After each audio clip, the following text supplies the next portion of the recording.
Captain, we've lost power. There's no power at all. My controls aren't responding, nor are yours. On January 15, 2023, Yeti Airlines Flight 691, with 72 people on board, was on a routine flight from Kathmandu to Pokhara. First Officer Anju, on her final flight before becoming a captain, faced an unexpected crisis just minutes from landing. The engines are unresponsive. The aircraft starts losing altitude. Despite the instructor's guidance, the plane lost power and control at 500 feet above the ground. Why did the aircraft suddenly lose power? What mistake or problem caused this? And what happened with Yeti Airlines Flight 691? Let's find out the details in this video.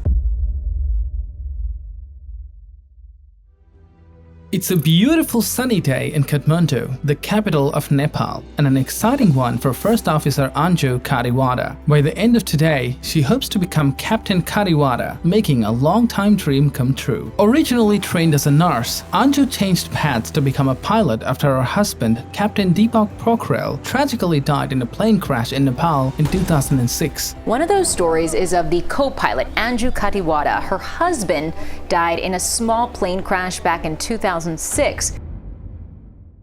4 years after his death, she went to the United States for pilot training and returned to Nepal in 2010 to join Yeti Airlines, the same airline her husband flew for. Anju is one of only 6 female pilots employed by the company, with over 6,400 hours of flying experience. Today, Anju is flying with Senior Captain Kamal Casey, who has around 22,000 hours of flying experience and joined Yeti Airlines in 2009. He's responsible for the final checks before a pilot is promoted, which is why he's on this flight. Her flights today are between Kathmandu and Pokhara, Nepal's second most populous city. Pokhara is a picturesque city in the heart of Nepal, known as the country's tourism capital. It serves as the gateway to the Annapurna mountain range of the Himalayas, attracting many international visitors. To accommodate this influx of tourists, a new international airport was built between 2016 and 2022, and it was inaugurated just 2 weeks ago on New Year's Day, 2023. Now let's get to know Pokhara a bit better. Kathmandu is about 150 kilometers away in this direction. The new airport was built just 3 kilometers east of the old one. The runway has 2 ends, runway 12 and runway 30. Planes coming from Kathmandu typically land on runway 30 in a straightforward approach. Runway 12 doesn't have a published visual approach, so Yeti Airlines develops its own,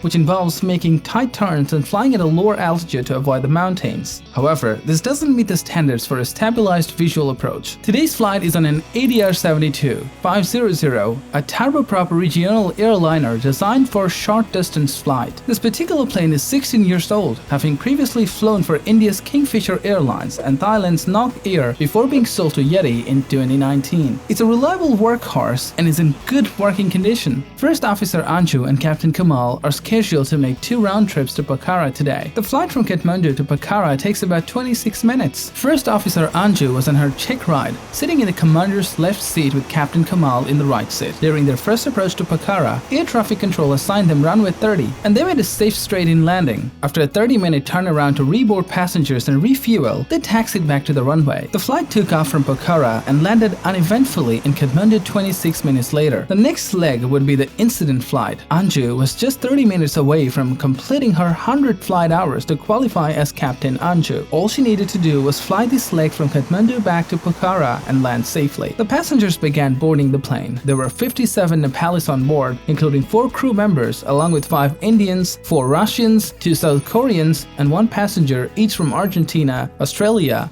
France, and America, totaling 72 passengers. Among them were 4 Indian tourists live streaming their flight on Facebook. In the cockpit, the 2 pilots prepared for the flight, having just completed 1 circuit to Pokhara. They were ready for the second leg of the day. At 10:20 a.m. local time, the plane pushed back and taxied to the runway. Yeti Airlines Flight 691 departed Tribhuvan International Airport at 10:32 a.m. local time. After flying over the scenic Himalayan mountains, they contacted Pokhara Air Traffic Control 15 miles from the airport.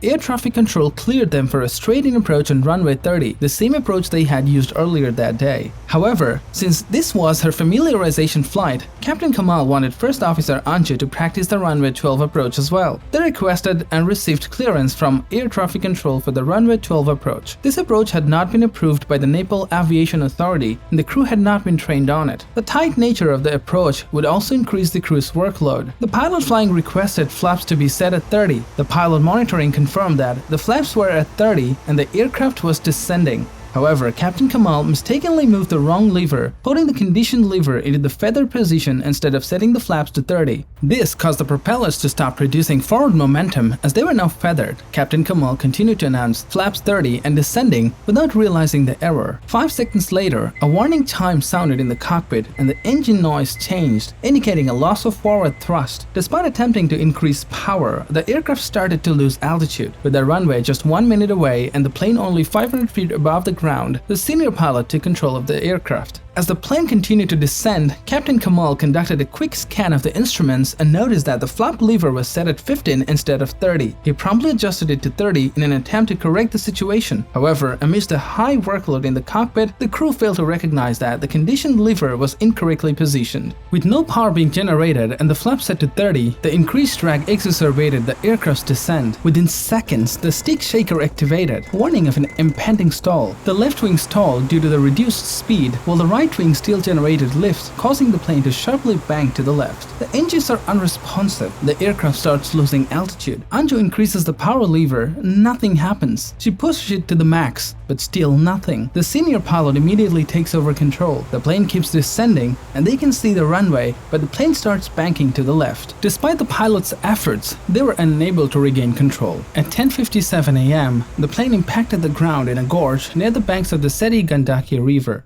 Tragically, all on board, including First Officer Anju, Captain Kamal, 2 flight attendants, and the 68 other passengers lost their lives. There were no survivors. Yeti Airlines 691 crashed in the Himalayas with 72 people on board, and authorities say there are no survivors. Since the crash, the underlying issues within Nepal's aviation sector have become even more apparent, particularly as Pokhara International Airport faces financial turmoil. A New York Times investigation revealed that Nepal may have significantly overpaid the Chinese construction firms responsible for its construction. Moreover, there were concerns that Nepal may struggle to repay China's 20-year loan due to the airports. The Yeti Airlines Flight 691 crash should have been a wake-up call for Nepal's aviation authority, but safety improvements remain slow. A Kathmandu Post columnist criticized the authority for focusing more on new airports than on safety. The latest audit by the International Civil Aviation Organization showed a decline in Nepal's aviation safety standards, which were already low. Current leadership seems resistant to necessary reforms, and until they recognize the need for change, Nepal's skies will continue to see tragic events.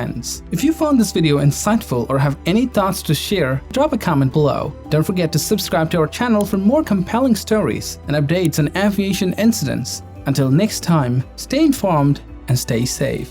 Thanks for watching.